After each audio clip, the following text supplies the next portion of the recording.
Hai guys, selamat berjumpa kembali pada channel novel populer viral yang keren ini. Saat ini admin akan menghadirkan sebuah novel yang viral dengan alur cerita yang sangat menarik dan seru, yang berjudul Kaisar Agung Seni Bela Diri. Sebelum mengikuti keseruan ceritanya, mohon bantuan kalian untuk subscribe, like, dan share video yang ada di channel ini. Selamat menikmati.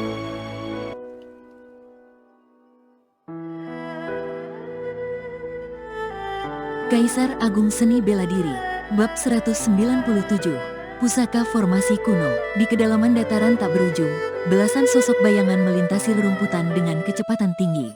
Tidak ada cara untuk terbang di gua dunia kecil ini. Bahkan, para pesilat ulung di tingkatan penguasa itu juga hanya bisa berjalan kaki. Sepanjang jalan, banyak binatang iblis dibunuh oleh mereka. Di antaranya, ada banyak binatang iblis yang telah mencapai tingkat ke-6 dan memiliki fisik sekuat tingkatan penguasa. Di antara para penguasa bela diri itu, penguasa bela diri Yuan Cheng masih menjadi sosok yang paling kuat. Dia adalah orang yang paling banyak membunuh binatang iblis. Semua penguasa bela diri itu tersenyum riang. Binatang iblis di tempat itu sangat kuat dan bahan-bahan di tubuh mereka berkualitas baik. Selain itu, mereka kadang-kadang juga menemukan beberapa ramuan spiritual kuno yang langka di sepanjang jalan. Apalagi, semua ramuan spiritual itu bisa membantu dalam pemurnian tubuh. Di antara ramuan spiritual di tingkat yang sama, ramuan spiritual yang berguna dalam pemurnian tubuh dan pemurnian jiwa adalah tipe yang paling berharga. Belasan penguasa bela diri itu tentu merasa senang karena telah mendapatkan banyak barang bagus. Kita hampir sampai. Pandangan semua orang tertuju ke depan. Mereka melihat sebuah gunung yang terlihat seperti pedang raksasa yang menusuk ke langit. Di puncak gunung itu, ada istana megah yang telah berdiri sejak zaman kuno. Gua dunia kecil ini adalah gua yang diciptakan oleh seorang pesilat ulung dari zaman kuno. Jika ada pusaka berharga di sini, benda itu pasti berada di tempat kultivasi pesilat ulung itu, yakni istana di puncak gunung. Begitu memikirkan hal itu, semua penguasa bela diri itu tidak bisa menahan antusiasme mereka dan segera mempercepat langkah kaki.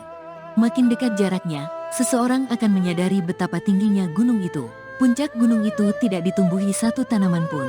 Bak sepotong besar gunung batu berwarna hitam keemasan, gunung itu dipenuhi dengan gelombang aura yang membuat jantung semua orang berdebar-debar.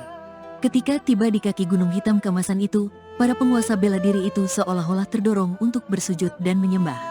Perasaan seperti itu membuat setiap penguasa bela diri merasa takjub. Bahkan, puncak gunung itu saja sudah membuat mereka memiliki perasaan ini. Jika mereka memasuki istana misterius di atasnya, entah situasi seperti apa yang akan mereka hadapi. Para penguasa bela diri itu adalah sosok-sosok pesilat ulung top di negara bagian tanah langit. Namun, jika dibandingkan dengan para pesilat ulung di zaman kuno yang bisa menciptakan gua dunia kecil, mereka sama sekali tidak ada apa-apanya. Para kaisar bela diri zaman kuno sangat menakjubkan.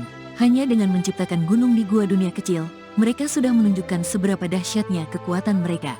Hati setiap penguasa bela diri dipenuhi dengan kekaguman dan keterkejutan. Namun, bahkan sosok-sosok kuat seperti itu tetap dimusnahkan dan menjadi debu dalam sejarah. Hanya ada segelintir orang yang mengetahui bagaimana malapetaka zaman kuno itu terjadi. Saat semua penguasa bela diri itu sedang larut dalam emosi, sosok di samping mereka tiba-tiba bergegas maju. Ini adalah hasil karya dari teknik pemurnian pusaka. Sosok yang bergegas maju itu adalah Hong Ming, kepala persatuan master penempaan. Saat ini, ahli pembentukan senjata tingkat ke-6 itu sedang menyentuh gunung hitam keemasan dengan tangannya. Mulutnya terus-menerus mendesah karena emosi, seolah-olah dia sedang mengagumi mahakarya paling sempurna di dunia. Tingkah Hong Ming membuat semua orang merasa bingung. Namun, ucapannya tentang teknik pemurnian pusaka jelas terdengar oleh semua penguasa bela diri di sana. Kak Hong Ming, maksudmu? Penguasa bela diri Yuan Cheng sedikit mengernyit dan memikirkan suatu kemungkinan. Tebakanmu benar. Gunung ini adalah pusaka spiritual yang diciptakan dari teknik pemurnian pusaka. Hong Ming mengelus puncak gunung emas hitam itu dengan semangat. Pusaka spiritual? Benarkah itu pusaka spiritual? Semua penguasa bela diri yang ada di sana sontak terkejut. Meskipun mereka tidak ahli dalam pembentukan senjata, setidaknya mereka tahu sedikit tentang hal itu. Pusaka kuno dibagi menjadi senjata pusaka, senjata gaib, dan pusaka spiritual. Pusaka-pusaka itu jauh lebih berharga dari senjata perang saat ini yang terbagi menjadi 3 level, yakni peringkat manusia, peringkat bumi, dan peringkat surga. Sejak malapetaka di zaman kuno, teknik pemurnian pusaka telah hilang. Generasi selanjutnya pun mengembangkan teknik pembentukan senjata saat ini melalui beberapa fragmen teknik pemurnian pusaka. Ekspresi Hong Ming dipenuhi dengan emosi. Lalu, dia pun berkata, "Tapi, teknik pembentukan senjata tidak sebagus teknik pemurnian pusaka. Senjata perang yang dihasilkan dari teknik pembentukan senjata memiliki efek yang relatif sederhana. Sementara itu, pusaka formasi yang disempurnakan oleh pemurni pusaka di zaman kuno mengandung banyak misteri. Dengar-dengar, ada sejumlah kecil pandai besi di alam samudra bintang kita yang telah memperoleh beberapa hasil setelah mempelajari fragmen dari teknik pemurnian pusaka. Tapi, persyaratan untuk memurnikan pusaka formasi sangat ketat. Faktanya, ada kesenjangan besar antara pusaka formasi kuno dan senjata perang saat ini. Hal ini juga merupakan pendapat bersama semua pandai besi saat ini. Pusaka formasi yang digali dari reruntuhan kuno sangat berharga. Jika pusaka formasi itu bisa disempurnakan untuk digunakan sendiri, kekuatan kultivator seni bela diri akan meningkat drastis. Namun, gunung di hadapan mereka itu setinggi sekitar 30.000 meter. Bagaimana mereka bisa mengambil dan menyempurnakan pusaka formasi kuno seperti itu? Pemimpin Istana Ungu tiba-tiba membalik tangannya, lalu mengeluarkan pedang tempur. Kemudian, pedang itu langsung menebas ke arah puncak gunung emas hitam di hadapannya. Melihat kejadian itu, Hong Ming hanya bergeming. Dia lantas menyeringai dan berkata dengan pelan, "Idiot!" Celing! Ketika pedang tempur menebas puncak gunung emas hitam, cahaya emas hitam seketika melintas di puncak gunung. Getaran yang kuat langsung ditransmisikan ke tubuh pemimpin Istana Ungu melalui pedang tempurnya. Hal ini menyebabkan tubuh pesilat ulung di tingkatan penguasa itu terpelanting jauh bak disambar petir. Pemimpin Istana Ungu menstabilkan dirinya di area yang berjarak ratusan meter jauhnya dari sana. Telapak tangannya yang memegang pedang tempur terbelah dan mengalirkan darah. Sudut mulutnya yang merembeskan darah menunjukkan bahwa dia mengalami luka dalam.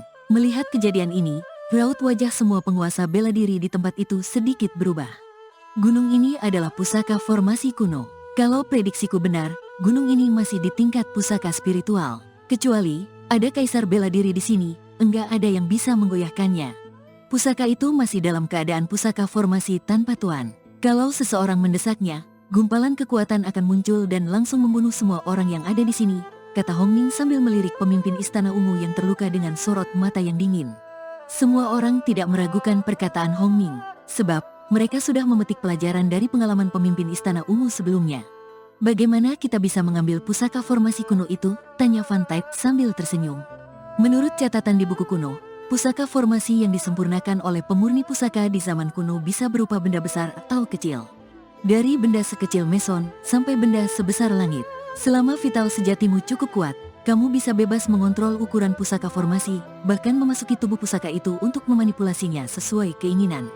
Begitu mengungkit tentang teknik pemurnian pusaka, Hong Ming langsung bersemangat. Dia seolah-olah memiliki topik pembicaraan yang tak ada habisnya. Ada banyak jenis pusaka formasi kuno.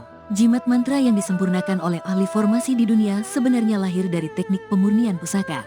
Kudengar, teknik pemurnian pusaka adalah metode yang mengintegrasikan teknik pembentukan senjata dan teknik formasi. Metode ini sangat mendalam dan misterius, enggak bisa dipahami dengan logika semata. Hong Ming berbicara panjang lebar, tetapi kesimpulan akhirnya hanya satu. Tidak ada satupun dari mereka yang bisa mengambil puncak gunung emas hitam. Sebab, basis kultivasi mereka tidak cukup tinggi untuk menanamkan tanda mereka di gunung ini. Para penguasa bela diri itu berkumpul di kaki puncak gunung emas hitam. Sementara itu, berbagai kultivator seni bela diri yang memasuki gua dunia kecil bisa dikatakan sedang berada di dalam kondisi yang pelik. Setelah berkali-kali mengalami bahaya dan pertempuran, semua kultivator seni bela diri menjadi berhati-hati dan mengaktifkan indera spiritual mereka sepanjang waktu. Mereka melakukan itu untuk mencegah serangan diam-diam binatang iblis yang tidak memiliki fluktuasi energi. Akibatnya, indera spiritual semua orang terkuras dengan cepat. Namun, tidak ada energi vitalitas langit dan bumi di dunia ini. Berhubung mereka tidak bisa menyerap energi vitalitas langit dan bumi untuk memulihkan indera spiritual, semua orang menjadi sangat lelah. Serangan ratusan kalajengking beracun hitam membuat lebih dari 30 kultivator seni bela diri yang berkumpul dan saling membantu menjadi tersebar. Semua orang telah cukup berhati-hati. Akan tetapi, karena mereka menjelajah dataran tak berujung ini lebih dalam, binatang iblis yang mereka temui di tengah rerumputan menjadi makin berbahaya dan kuat. Terlepas dari ancaman binatang iblis, pembunuhan dari sesama kultivator seni bela diri juga menyebabkan banyak korban berjatuhan. Memang ada banyak pusaka di gua dunia kecil ini dan banyak orang telah mendapatkan pusaka. Namun, menemukan lebih banyak pusaka dengan hanya mengandalkan kemampuan sendiri jelas tidak realistis. Bagaimanapun juga, tidak hanya ada benda berharga di tempat itu, tetapi juga lebih banyak bahaya dan risiko. Jadi, Membunuh sesama kultivator seni bela diri dan merebut harta dari orang lain adalah cara yang lebih cepat untuk mengumpulkan kekayaan.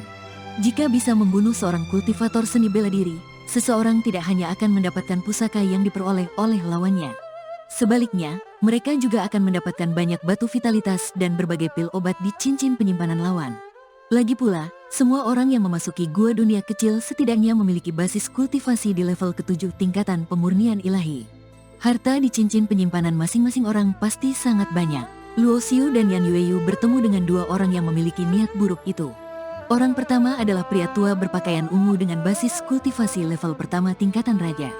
Dilihat dari auranya yang tidak stabil, dia seharusnya baru saja menerobos ke tingkatan raja. Di samping pria tua berpakaian ungu itu, ada juga seorang pemuda dengan bibir tebal yang juga memiliki basis kultivasi di level ke-9 tingkatan pemurnian ilahi. Sementara itu, Luo Xiu dan Yan Yueyu menekan energi vitalitas sejati mereka di level ke-7 tingkatan pemurnian ilahi dan level ke-9 tingkatan pemurnian ilahi. Mereka berdua mengubah penampilan masing-masing. Orang biasa tidak akan mengenali identitas mereka. Jadi, pria tua dan pemuda di depan pun menganggap mereka berdua sebagai mangsa mereka. Tetua Lil, wanita ini cukup cantik. Jangan langsung membunuhnya. Pemuda itu memandang sosok Yan Yueyu dengan cabul dan tersenyum jahat. Serahkan pemuda satunya padaku. Pemuda itu menatap Luo Xiu dengan tatapan menghina. Kemudian, dia membalik tangannya untuk mengambil pedang tempur yang memancarkan aura dingin dari cincin penyimpanannya. Tuan muda dari Istana Ungu, Luo Xiu mengerutkan alis karena melihat pemuda di seberangnya mengenakan pakaian murid Istana Ungu. Pemimpin Istana Ungu memiliki banyak anak, namun, hanya yang terbaik di antara mereka yang bisa mendapatkan gelar Tuan Muda. Saat itu, Tao Zuojun yang telah dibunuh oleh Luo Xiu di alam rahasia misteri adalah Tuan Muda peringkat ke-9 di antara banyak Tuan Muda Istana Ungu. Pemuda berpakaian ungu di hadapannya ini memiliki basis kultivasi yang jauh lebih tinggi dari Tao Zuojun. Peringkatnya di antara Tuan Muda Istana Ungu seharusnya tidak rendah. Kamu mau melawannya atau biar aku saja yang turun tangan? Luo Xiu menatap Yan Yueyu di sampingnya. Kedua orang itu berani menyerang mereka berdua. Selain itu, ada dendam kesumat di antara Yan Yueyu dan Istana Ungu. Jadi, kedua orang itu memang sudah ditakdirkan untuk menjadi musuh mereka. Melihat bahwa Luo Xiu hanyalah seorang kultivator di level ke-7 tingkatan pemurnian ilahi, pria tua berpakaian ungu yang dipanggil Tetua Lil itu mendengkus dingin.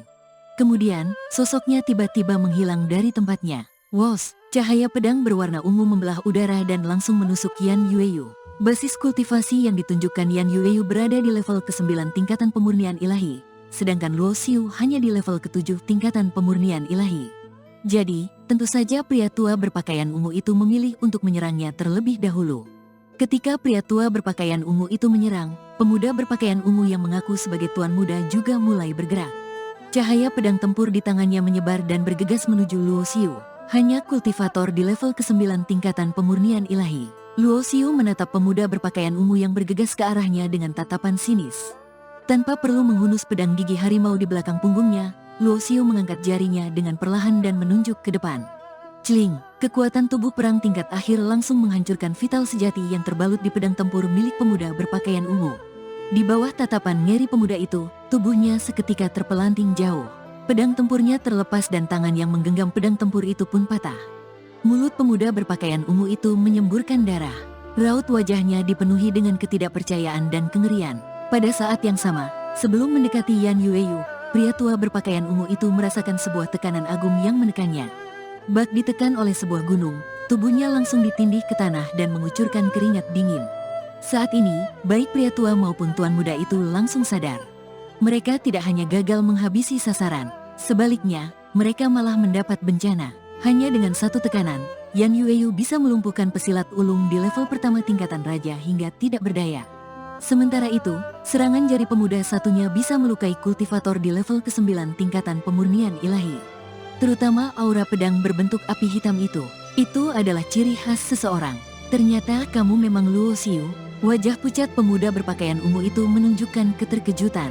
Kemudian, tatapannya eralih ke sosok wanita cantik dengan ekspresi dingin dan niat membunuh di sekujur tubuhnya itu. Saat ini, mana mungkin pemuda itu berani memiliki niat jahat sedikit pun. Sebab, hampir semua orang yang masuk ke sini tahu bahwa orang yang berjalan bersama dengan Luo Xiu adalah penguasa bela diri Phoenix. Penguasa bela diri Phoenix dan Istana Ungu memiliki perseteruan yang mendalam. Semua orang juga tahu akan hal itu. Tamatlah riwayat mereka. Begitulah pikiran yang langsung terlintas di benak pemuda berpakaian ungu itu. Asalkan kamu enggak membunuhku, aku, Tao Qingyun, bersedia mematuhi apapun maumu, kata pemuda berpakaian ungu itu dengan cepat. Jika memungkinkan, dia pasti tidak akan bersedia untuk memilih mati.